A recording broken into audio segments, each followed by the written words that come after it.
Hi, everyone. Welcome to another episode of the Data Standard Audio Experience. Today we have Ragini Okhandiar, an executive director and product lead at JP Morgan Chase. And today we're going to be speaking more about how to be a successful data scientist. So, welcome to the show, Ragini. I'm excited to speak with you and learn more about your journey. Thanks, Catherine. Thanks for having me. As Catherine mentioned, my name is Ragini Okhandiar. I have been with JP Morgan for 5 years now, and I'm leading different data products for infrastructure. As a product lead at JP Morgan in technology, you're responsible for defining strategy, roadmap, backlog prioritization, objectives, systems design and architecture, and managing people. So it's kind of like managing your product like the CEO of a product. I am very excited to be in the data space, and I thank you for having me here today. Yeah, we're so excited to have you today. And let's just get started and jump right into it. We all know that a lot of data scientists have a lot of different use cases and applications to using data science. And the big question is, how do we know when to use AI, ML, or not to use it at all? So, what are your thoughts on that? Yeah, in my opinion, I think we should run your use case through at least 5 tests before you launch a full on attack against data using your mad data science skills. So I'll start with the most important one. Make sure that you have high volume of data. So an example of that would be, let's say you have an internal UI with 100 or so users that are there to query certain data sets. And if that's only 100 people, that then utilizing maybe NLP or a chatbot may not be the best idea. You could just use type ahead or drop downs. And the reason why I say that is, just imagine the 80-20 rule, where you can use 80% of the where 80% of the traffic is created by 20% of the users. 20% of 100 is really just 20 most frequent queries. That's not enough to invest in a chatbot. And if you were just creative with your drop downs and creative with how you categorize the queries, that might lead to higher accuracy. So that would be number one, make sure you have high volume of data. The second thing is definitely check for biased results.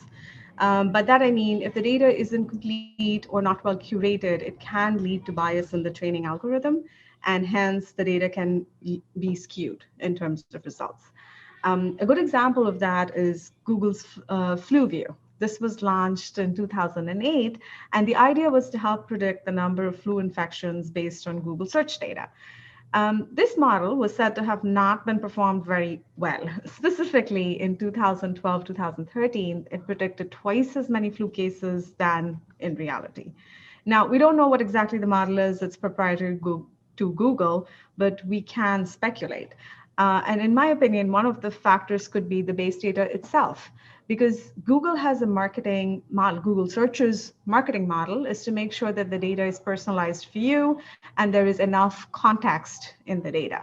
That by itself is biased data because it's supposed to be just for you and for the search that you've done. So, for example, if you're looking for flu-like symptoms, Google will offer you flu vaccine results as well. That causes a bunch of skewed results from the prediction factor that Google was trying to measure. And there could be other environmental things. For example, there could be false correlation in terms of what else is happening during that time. So it's in the month of March, it is flu season. It's also, guess what, high school basketball season, also high peak season for allergies. So when people Google terms like sneezing, that might not necessarily be indicative of, it being the flu. So definitely check for biased results. The third one I would say is that make sure that you can check for prediction performance, which basically means you want to be able to make sure your prediction was accurate, because otherwise, how would you go back into the feedback loop and make sure the algorithm improves over time? The fourth one would be the cost of investment. And for these two, for measuring the prediction performance and the cost of investment, I'd like to give the example of Netflix. Netflix in 2009 announced that it would award $1 million for a dev team to come up with an algorithm that will help improve movie recommendations by 10%. Um, a team won, but they did not end up using the algorithm. And the question is why? Why not? So firstly, let's just see where Netflix was in 2009. In 2009, Netflix was not streaming videos. They were mailing DVDs to you based on your previous requests.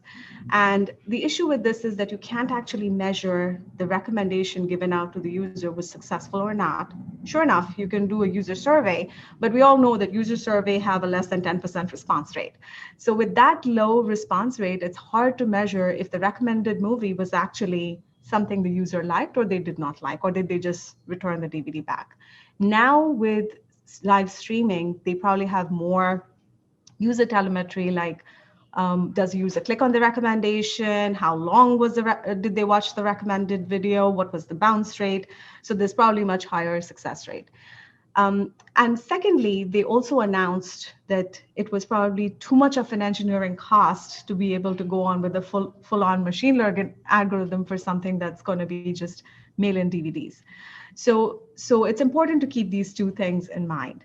And lastly, I will end with one thing. If your teams are not organized in a way to bring a machine learning feature into production, specifically, if a data science team is not part of your feature team or your product team, then that can lead to a few blockers. Yeah, and that's a very interesting example that you used too with the Netflix situation. I've never heard of that specific scenario, but I'm glad that you were able to speak about it and explain that definitely. Outside of our podcast conversation offline, you also mentioned how data science should be embedded into the teams and not in separate kind of consulting groups. So why do you think this, and why is it important to kind of just not have them as a consulting group? Yeah. So, in my opinion, organizational boundaries are just that. They're boundaries. And that, by definition, creates a little bit of a conflict of interest. And specifically, it leads into things like how do you prioritize the backlog without conflict against other product features, right? So, if the data science team becomes a consulting group, then their input is maybe not as valued, or maybe it's too valued, depending on who is managing the entire product operations. Also, it derails the holistic backlog refinement of a product feature. So when you go into the refinement cycles, you want to make sure that this algorithm is really fit for purpose for a specific product feature.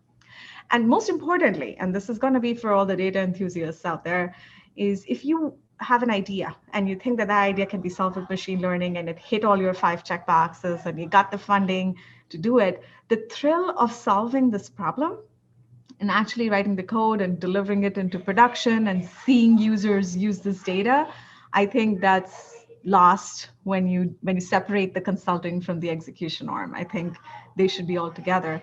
And remember 20 years ago when information security was a big deal and was a big thing and everyone was talking about it and they were writing blogs about it. They started with consulting teams, and over a few years they quickly pivoted to security from the start. And the same thing is now happening with UX. The UX teams are embedded now into the product team, so it's from the start. So I think the same applies here. Yeah, definitely. Great insight. And what are some good qualities that you've seen specifically in data scientists in our world today?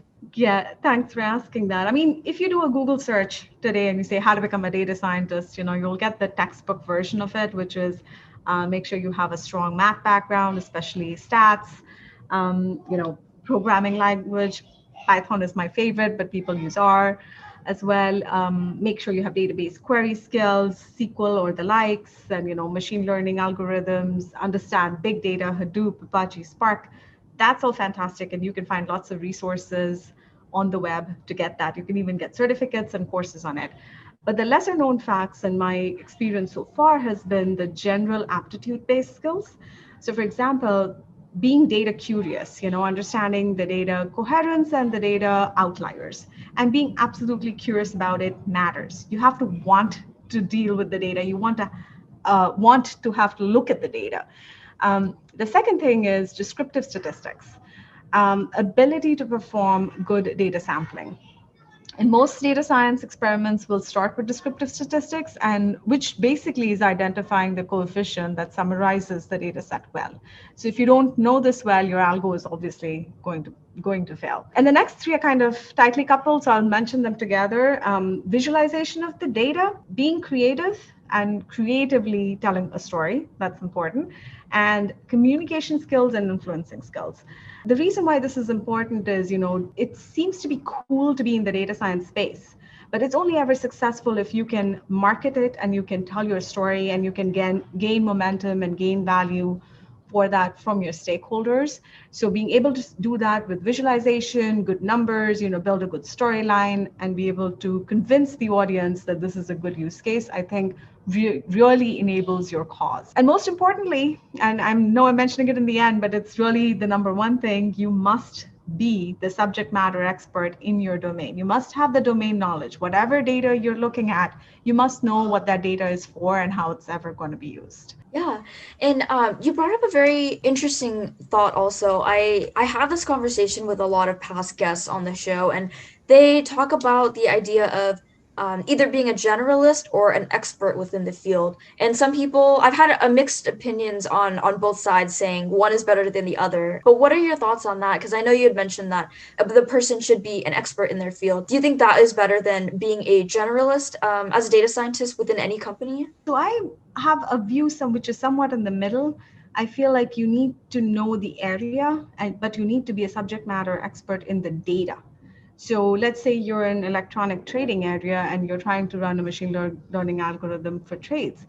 You want to understand how the data is being used. You may not know the ins and outs of the system, how the data is collected and things like that, but you do want to understand the data set itself really well. So I think it's absolutely important to be an expert in the data area.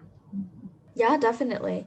And do you have any last advice for people kind of interested in improving their data science skills or getting into the industry? Yeah, I think one thing that really we all lack in, especially because of the pandemic, is the ability to network. And this is huge, especially with the way data science is growing. I would recommend, find a buddy, pair up, kind of like how you do with pair coding. And then once you've done that, find a mentor and find a mentee, people that you want to pass on your wisdom to and people that you want to learn from, because that immensely helps the community. And that exchange of ideas, exchange of use cases, what applies, what doesn't apply, it does benefit you in the long run. Yeah, definitely. And I like that you brought up the idea of networking because that's something that we at the Data Standard are trying to do. We're trying to build a place where everybody can just kind of network and collaborate with each other.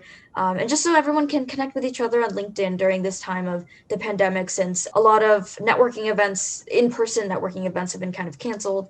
But what is something that we could do for you? Yeah, I think podcasts like these are a fantastic opportunity for the broader data science community. And during the pandemic, like I just mentioned, it was really, really hard for me to just walk up to a person who's on the data science team and get some network. So this is fantastic, and thank you for having me.